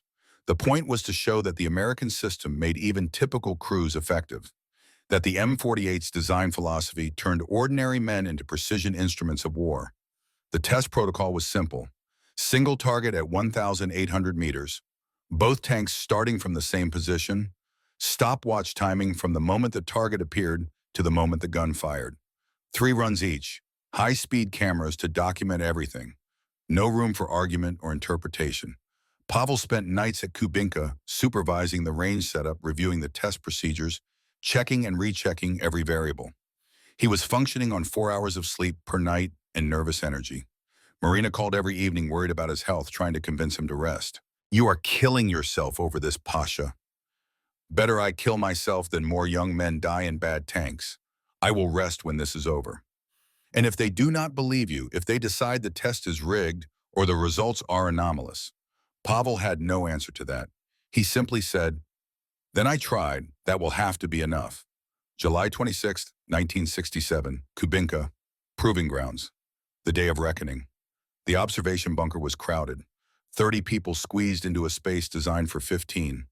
Defense Minister Grechko in the center, generals to his left and right, Design Bureau representatives, party observers with notebooks, and General Mikhail Shumilov, commander of tank forces, watching Pavel with eyes that promised retribution if this went wrong. Pavel stood near the front clipboard in hand, trying to project confidence he did not entirely feel. The weather was overcast, 18 degrees Celsius, light wind from the west. Good conditions, no excuses. The test range stretched out before them. Flat ground, clear sight lines. At 1,800 meters, a target board showing the silhouette of a tank. Both test vehicles, T-55 and M48, were positioned behind a berm that concealed them from the target. On Pavel's signal, the target would pop up. On the second signal, both tanks would advance over the berm and engage. Pavel lifted the radio handset. Both crews status check. The T-55 commander responded first. Volkov ready? Then the M48. Sorokin ready. Pavel looked at Grechko. The defense minister nodded. Pavel keyed the radio. On my mark. 3, 2, 1. Target up. 1,800 meters away, the target board rose on pneumatic lifts. Simultaneously, both tanks lurched forward, cresting the berm, their guns already traversing toward the target. Inside the T-55, organized chaos unfolded. Pavel could not see it, but he had watched enough training runs to visualize exactly what was happening. Commander Volkov, through his periscope, target bearing 045 range, estimated 1,800. Gunner Kuznetsov, peering through the TSH-222 sight field of view, narrow like looking through a drinking straw hunting for the target. Finding it, using the stadiometric reticle, those little lines in the scope to estimate distance. Mental math. Target height divided by angular size equals range. Quick calculation. Close enough. 1750. Kuznetsov's hands on the manual elevation wheel, cranking it, adding height to the gun barrel. The turret traverse is electric but jerky. He is making fine adjustments, lining up the crosshair. Breathing hard, adrenaline making his hands want to shake. Identified Volkov fire. Pavel's stopwatch showed 18.3 seconds from target appearance to shot. The shell flew down range, hit low 2 meters short of the target. The range estimate had been off by 50 meters. At 1,800 meters distance, 50 meters of error meant a miss. In the bunker, someone made a small noise of disappointment. Pavel kept his face neutral. Now the M48. Sorokin's crew had trained for 2 weeks on this machine. They were competent but not expert, just average quality operators given a better tool. The commander had seen the target engage his override control. The turret slewed smoothly to the bearing, fast-powered by hydraulics that responded to the lightest touch. No jerky manual traverse. No hunting for the target. Sorokin looked through the M17 stereoscopic rangefinder. Saw the double image of the target, his hand on the ranging knob, turning it, watching the images slide together. They merged. Perfect overlap. Click. That sound, mechanical and precise, was the rangefinder inputting the distance into the M13A1 ballistic computer. 1,822 meters. Exact measurement, no human estimation. The computer's gears and cams spun, solving the ballistic equation in less than a second. The gun elevation mechanism moved automatically, raising the barrel to exactly 3.26 degrees above horizontal. Perfect angle for that range, that ammunition, that temperature and wind. Sorokin centered the crosshair on target. Identified. Fire. 11.2 seconds. 7 seconds faster than the T-55. The shell arced downrange. Dead center hit. The target board shook from the impact. In the bunker, absolute silence. The kind of silence that follows the witnessing of something that cannot be unseen or unknown. The numbers were undeniable. The M48 was faster, significantly faster, and more accurate. General Shumilov stood abruptly. One test proves nothing. Conduct it again. Pavel nodded. He had expected resistance. Reset for second run. The process repeated. This time the T-55 crew, knowing they were being judged, tried to go faster. Volkov barked commands more urgently.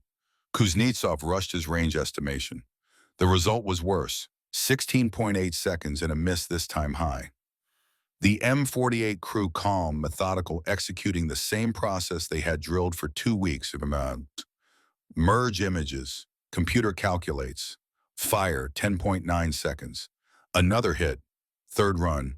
The T-55 crew was frustrated now, the pressure getting to them despite their elite status. 19.1 seconds. Hit this time, but barely clipping the edge of the target. M48, 11.5 seconds. Center mass hit. Final score. 55, average time. 18.1 seconds, 1 hit out of 3 shots. M48 average time, 11.2 seconds, 3 hits out of 3 shots. Pavel put down his stopwatch, turned to face the observation bunker. Defense Minister Grechko's expression was unreadable. Some of the generals looked angry. Some looked thoughtful. Shumilov looked like a man whose worldview was crumbling in real time. Pavel spoke into the silence. Comrades, this is not about crew quality. Lieutenant Volkov is one of our best tank commanders. Sergeant Kuznetsov won medals for marksmanship. They did everything Soviet doctrine teaches. They performed admirably. Then why did they lose? Grechko asked quietly. Because Soviet doctrine asked them to do too much. They must spot the target, estimate range, calculate elevation, aim, and fire. 5 cognitive tasks performed under stress in sequence. Each task takes time. Each task introduces potential error. The American system automates 2 of those tasks: range estimation and elevation calculation. The crew only has to spot aim and fire. Fewer decisions, less time, more consistency. Pavel pulled out a diagram he had prepared. The M1301 ballistic computer, its mechanical internals laid out like an anatomical drawing. This device weighs 32 kilograms. It costs approximately $847 to manufacture. It is complex. It requires maintenance. By Soviet philosophy, it is overcomplicated luxury. But in combat, it provides a 7-second advantage in every engagement. In tank warfare, 7 seconds is the difference between killing and dying. One of the civilian engineers, a man Pavel recognized from the Uralvagonzavod Design Bureau, spoke up. His voice was defensive. We prioritize simplicity, ease of production, cost efficiency. These are valid engineering concerns. They are valid, Pavel agreed, for 1946. But comrade, the world has changed. NATO tanks now have devices like this. Our adversaries have decided that crew efficiency is worth the cost and complexity. We can argue about philosophy, or we can acknowledge that their philosophy is killing our tanks. Grechko stood. The room fell silent. When the defense minister spoke, his voice carried the weight of decision. What do you recommend, Colonel Sokolov? This was the moment Pavel had been preparing for. The moment when analysis became action, when critique became construction. He had torn down the old doctrine. Now he had to offer something to build in its place. Immediate term 3 measures. First, retrofit existing T-55s with laser rangefinders. We have the technology, TPD-21 model. It provides accurate ranging. Install it fleet-wide over the next 5 years. Cost 12,000 rubles per tank. Expensive, but less than building new tanks. Second measure, revised tactical doctrine. Acknowledge gun depression limitation. Train crews to avoid terrain where this limitation is fatal. Third, improve crew ergonomics in all new designs. Wider turret baskets, better seats, logical control placement. Make the machine serve the man, not enslave him. And long term, we need next-generation designs that incorporate human factors from the beginning. I propose 2 parallel programs, Object 432 and Object 172, which will become T-64 and T-72. But with a new design philosophy, we match NATO not in simplicity, but in system integration. We accept complexity if it saves lives. Grechko looked at the other generals reading the room. Pavel could see the mental calculation happening. The political cost of admission versus the military cost of inaction. Finally, Grechko nodded. Approved. Colonel Sokolov, you will lead the retrofit program. You will also serve as chief technical consultant on the next generation projects. But Sokolov, yes, Minister, you have made enemies today. Some people in this room believe you have humiliated Soviet engineering, that you have given ammunition to our ideological opponents. Watch your back. Competence does not always protect against politics. Understood, Minister. The meeting adjourned. Pavel gathered his papers, his notes, his evidence. He felt exhausted in a way that went beyond physical tiredness. He had won. The test had proven what he claimed. The institutions had accepted the truth, however reluctantly. Changes would be made.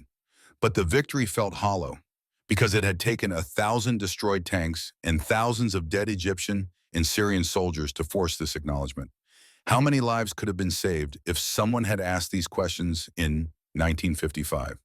In 1960, how many of those young men died because engineers like Pavel were too proud to question their own assumptions? That evening, Pavel called home. Marina answered. In the background, he could hear Alexei's voice talking with friends. Home on leave before his final year at Kazan. Pasha, how did it go? We won. They approved the changes. The T-55 will be upgraded. New tanks will incorporate the lessons. It is done. Then why do you sound so sad? Pavel was quiet for a long moment. How to explain the weight of being right about something you wish you had been wrong about? Because I wish I had been smarter sooner. I wish I had questioned the design in 1950 instead of 1967. I wish those Egyptian boys were still alive. You cannot save the past, my love. You can only prevent the future from repeating it. You did that today. Be proud. Can I speak to Alexei? Of course. His son's voice, 19 years old, full of youth and certainty. Father, Mother says you had an important test today. Did our tanks perform well? Pavel chose his words carefully. Alexei, the tanks performed as designed, But I learned that good design is harder than I thought. When you graduate, when they assign you to a unit, you will be commanding a T-55M. It will be better than the old model, safer, because we learned some hard lessons this year. You made it better. I tried to. Listen to me, son. When you are a commander, question everything. Do not assume that because something is doctrine, it is correct. The best officers are the ones who think for themselves. Remember that. I will, father. I promise. After the call ended, Pavel sat alone in his office at GAB-2 headquarters. On his desk was the photograph from Mitla Pass, the destroyed T-54s stretching across the desert. He had carried that photograph with him every day for 6 weeks, a reminder of what happened when engineering pride superseded engineering honesty. He filed it carefully in a folder marked 6-Day War Analysis, classified.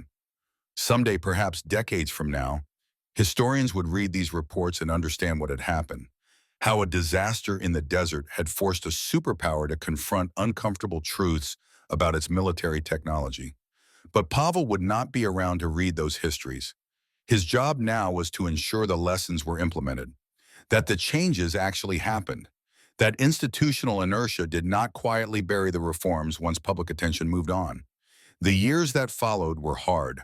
Pavel was promoted to full colonel and given broad authority over tank modernization programs. But he was also politically isolated.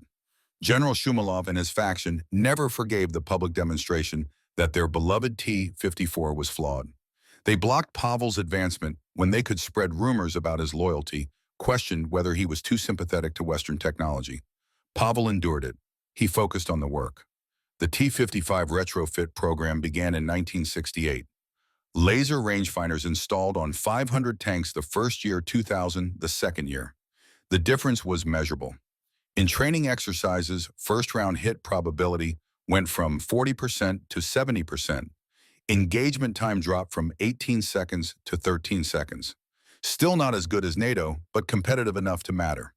The T-64 program moved forward with Pavel as technical consultant. The designer Alexander Morozov was the same man who had created the T-54. Their meetings were tense at first. Morozov saw Pavel as the man who had criticized his life's work. Pavel saw Morozov as a brilliant engineer trapped by outdated assumptions. Slowly, grudgingly, they found common ground. Morozov brought deep knowledge of armor and suspension. Pavel brought hard lessons about fire control and crew factors. The T-64 that emerged from their collaboration was a compromise, but a functional one.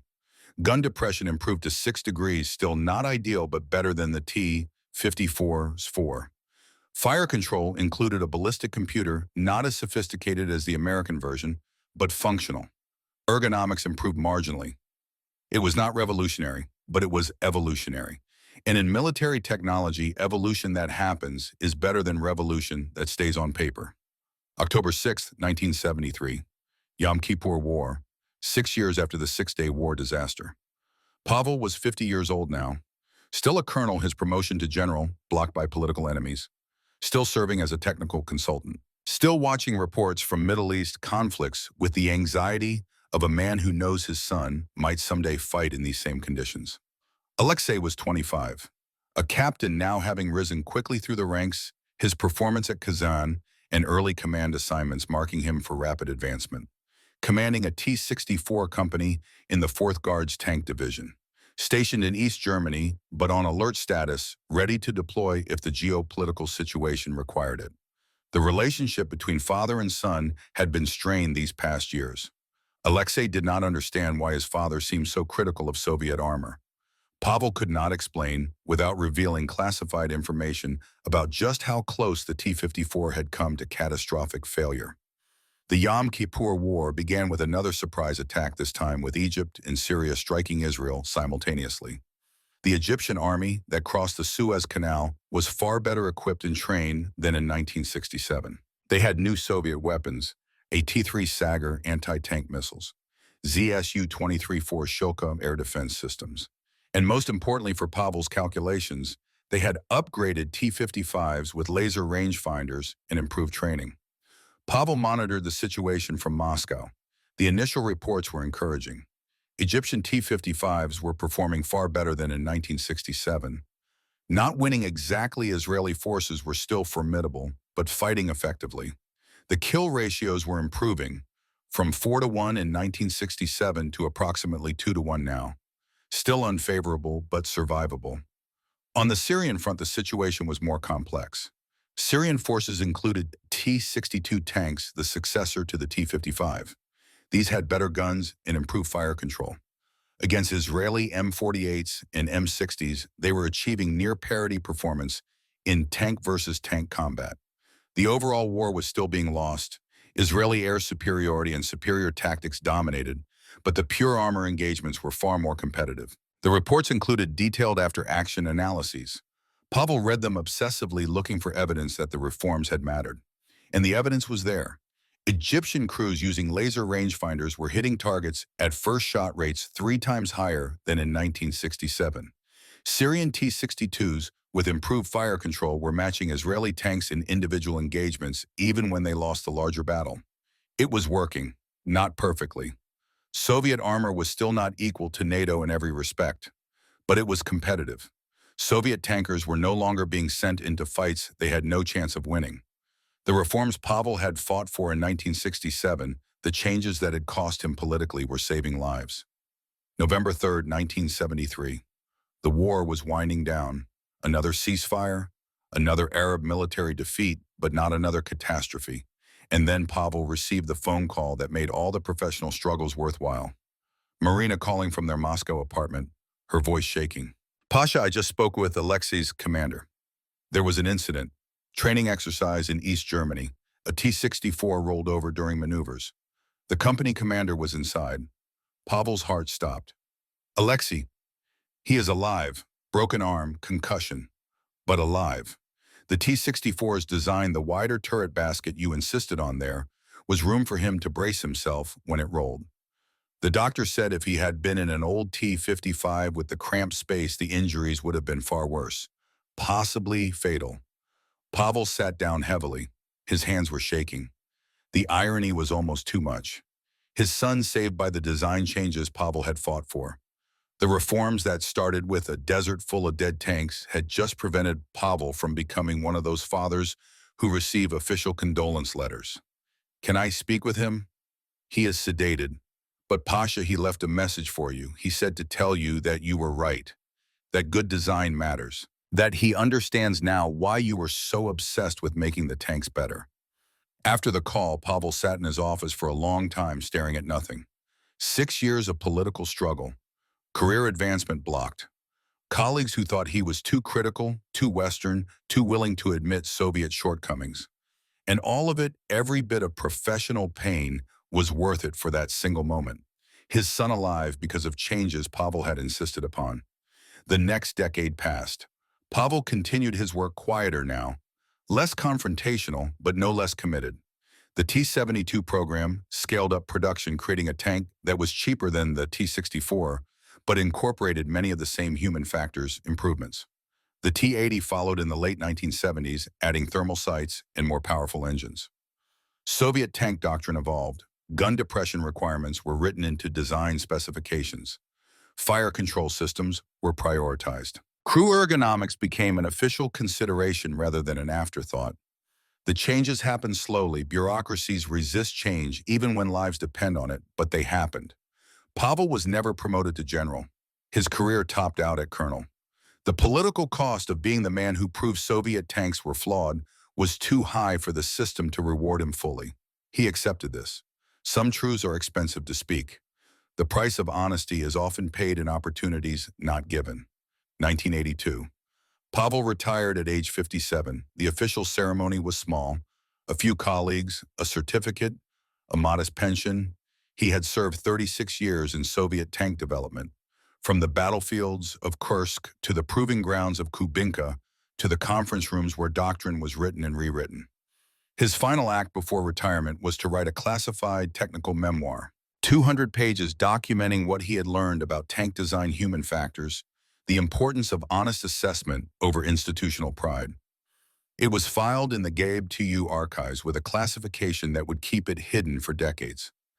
In the introduction, Pavel wrote, "The lesson of 1967 was not that American tanks were better. It was that we stopped questioning ourselves." Every engineer must hold in his mind two contradictory truths: that his work matters deeply, and that his work may be fundamentally flawed. The tension between these truths is where progress happens. The moment we resolve that tension by deciding we are right and need not question further, we begin to fail. We just do not know it yet until young men die proving us wrong. This is the engineer's curse. Our mistakes are measured in lives. Pavel lived quietly in retirement, a small apartment in Moscow, time with Marina, visits from Alexei, now a major, and his two grandchildren. He followed developments in tank design with the interest of a retired craftsman watching younger generations refine his trade. He noted with quiet satisfaction that the T-80 entering service in the early 1980s had gun depression of 7 degrees, improved fire control, and crew stations that prioritize human efficiency. Not perfect, still compromises, but vastly better than the T-54 he had helped create 40 years earlier. The ultimate vindication came in 1991, though Pavel would not have called it that. Desert Storm.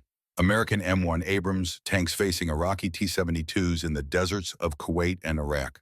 The kill ratios were devastating. 5-1, 8-1, even worse in some engagements, all in favor of American forces.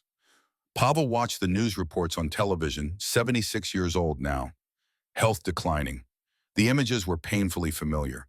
Destroyed Soviet-designed tanks scattered across desert terrain. The same pattern from 1967, just repeated with newer models. Marina found him crying in front of the television. "Pasha, what is wrong?" They did not learn, or they learned and then forgot. The same mistakes, different tanks but the same philosophy. Prioritize the machine over the crew. Believe our own propaganda about technical superiority. And young men die. Again. Still. But there was one crucial difference. Among the destroyed Iraqi T-72s were tanks that had been built to export specifications with downgraded fire control and iron armor compared to the versions the Soviet military used. The best Soviet tanks, the ones incorporating Pavel's reforms, were never in that fight. The reforms had worked. They just had not been exported to every nation that bought Soviet armor. Pavel understood the bitter irony. His work had saved Soviet tankers. The improved fire control, the better ergonomics, the honest assessment of weaknesses and systematic fixing of them. Soviet crews in T-80S were as capable as NATO crews in Leopard 2s or Challenger tanks. But the export models built down to a price point, lacking the best equipment, those were still death traps. You cannot save everyone. You can only do your best and hope it matters. December 15, 1998. Pavel Andreevich Sokolov died at age 73. The official obituary was brief. Colonel retired. Tank development specialist. Served with distinction. Survived by his wife, one son, 3 grandchildren. The truth of his contributions would not become public for another 5 years.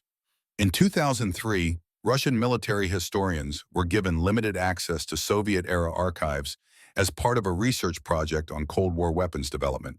Among the documents they uncovered was Pavel's technical memoir and his classified reports from the Six-Day War investigation. A young historian named Dmitry Volkov, no relation to the tank commander from 1967, recognized the significance of what he was reading. This was not just technical documentation. This was the story of how institutional honesty, at great personal cost, had saved thousands of lives. He published a paper that brought Pavel's work into public knowledge. By then, everyone who had opposed Pavel was dead. General Shumilov had died in 1989. Defense Minister Grechko in 1976. The political battles that had defined Pavel's career were historical footnotes. What remained was the work itself, the reforms that had reshaped Soviet tank doctrine, the improvements that had given Soviet tankers a fighting chance against NATO armor. In 2005, the Russian military named a lecture hall at the Kazan Higher Tank Command School after Pavel. A small plaque outside the door read, Colonel P.A. Sokolov, 1925 to 1998. He had the courage to admit mistakes so that others might live. This is the highest form of service. Alexei attended the dedication ceremony. He was 57 years old, a retired major general, having risen to ranks his father never achieved. In his speech, he told the assembled cadets about his father's philosophy. My father believed that good engineering serves the human. that machines exist to make people more capable, not to replace them. He believed that admitting error is stronger than defending pride. And he believed that every decision an engineer makes is ultimately a moral decision because those decisions affect lives. If you remember nothing else from your time at this school, remember that. The tank is not just metal. It is the means by which young men like yourselves survive to go home to their families. Design accordingly. The lessons Pavel learned in the desert in 1967 became standard curriculum. Cadets studied the Six-Day War not as a story of Arab defeat, but as a case study in the importance of human factors in military technology. They learned about gun depression, fire control integration, ergonomic design. They learned that the side which learns fastest from defeats wins the next war. And perhaps most importantly, they learned that one person with evidence and integrity can change institutional direction even when that change is uncomfortable. That speaking truth to power is not insubordination if the truth is backed by data and spoken with respect. That the system, despite its flaws, can accept criticism if that criticism comes with solutions. Today, if you visit the Kubinka Tank Museum outside Moscow, you can see both a T-54 and an M48 Patton side by side. The displays explain the technical differences, the range-finding systems, the fire control philosophy, the human factors considerations, and there is a quote on the wall between them from Pavel's classified memoir, now declassified. These two machines represent two philosophies of engineering. One assumes human operators will adapt to whatever the machine demands. The other assumes the machine must adapt to human capabilities and limitations. Both are valid approaches, but only one of them consistently wins battles. The lesson is not that one nation's engineering is superior. The lesson is that engineering divorced from human reality, no matter how theoretically elegant, fails when tested against engineering, grounded in how humans actually function under stress. This is the lesson we learned at catastrophic cost in 1967. May future generations learn it more cheaply. Visitors to the museum, including many from NATO countries, often spend a long time at that display. Reading the quote, looking at the two tanks, understanding that the Cold War was not just about ideology or politics, it was about thousands of individual decisions made by engineers and designers and officers. Decisions about what mattered, what to prioritize, how to balance competing requirements. And sometimes it was about one man's willingness to say, "I was wrong," loud enough that it echoed through decades of institutional practice and saved lives he would never meet. The final irony of Pavel's story came in the 2000s as warfare evolved again. Unmanned systems, drones, remote warfare. The human element that Pavel had fought so hard to properly integrate into tank design was being removed entirely in some new weapon systems. The debate he had participated in, human versus machine cooperation versus replacement, remained as relevant as ever. But the principle endured. The best military systems, whether manned or unmanned, succeeded by understanding the relationship between human decision-making and machine capability, by not asking either to do what they were poorly suited for, by designing systems that leverage the strengths of both. This was Pavel's true legacy, not any specific tank design, not any particular technical improvement, but the philosophy that honest assessment matters more than pride, that serving the human operator is not weakness, but wisdom, that the engineer's responsibility is to the soldier who will use his work, not to the institution that employs him. A simple philosophy, a difficult one to practice, and one that in Pavel's case was learned at terrible cost in a desert far from home, among the wreckage of assumptions that seemed so certain until the shells started flying. In the end, Pavel kept the promise he made to himself at Kursk in 1943.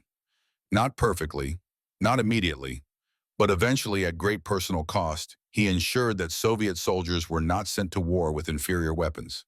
He made Soviet tanks better, not through genius, not through technical innovation, but through the simple, brutal, necessary willingness to admit when something was wrong and then fix it. That is the impossible defeat. Not the tanks destroyed in Sinai, but the defeat of pride, the surrender of ego, the admission that you spent 20 years building something flawed and now must acknowledge it publicly. That defeat, that personal catastrophe, was what allowed institutional change. And that change, measured in seconds, shaved off engagement time, and percentages gained in hit probability, translated into lives. Somewhere in Russia, a man who would have died in a cramped T-54 with inadequate fire control instead survived in a T-72 with better ergonomics and a laser rangefinder. He never knew Pavel's name, never knew that his survival was the result of decisions made in a Kremlin conference room and validated at a proving ground outside Moscow. But Pavel knew, and that was enough.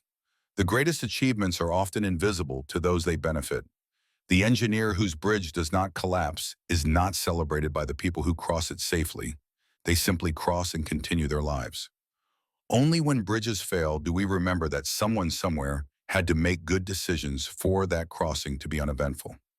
Pavel Sokolov made good decisions, eventually, after bad ones. After learning, after admitting error and bearing the cost of that admission. And thousands of people crossed the bridge he rebuilt without ever knowing it had been broken. That is the quiet legacy of honest engineering in a world that often values pride over truth. The lives saved are invisible. The disasters prevented never make the news. Only the dedication to do better, to question assumptions, to serve the human end user above institutional convenience, that dedication echoes forward through time. From the wheat fields of Kursk, to the deserts of Sinai, to the proving grounds of Kubinka, to the lecture halls where young officers learn that mistakes are only failures if you do not fix them, Pavel's journey represents something larger than one man or one tank or one war. It represents the possibility of institutional learning. The hope that systems, despite their inertia and pride and political pressures, can change when confronted with undeniable evidence. That truth, properly documented and courageously spoken, has power even against entrenched interests. This is why his story matters. Not because Soviet tanks became perfect. They did not. Not because one man changed everything. He did not. But because he proved that one person with data and integrity can shift the trajectory of an institution, can save lives, can make tomorrow marginally better than yesterday. In a world of grand narratives and sweeping changes, this modest ambition to simply do better, to learn from mistakes, to serve those who depend on your work, may be the most revolutionary achievement of all. The impossible defeat was never about tanks. It was about pride. And the victory was never about military hardware.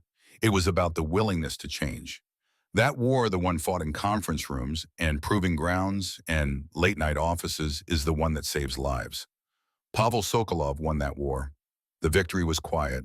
The cost was high, but the victory endured. And in the end, that is the only kind of victory that matters.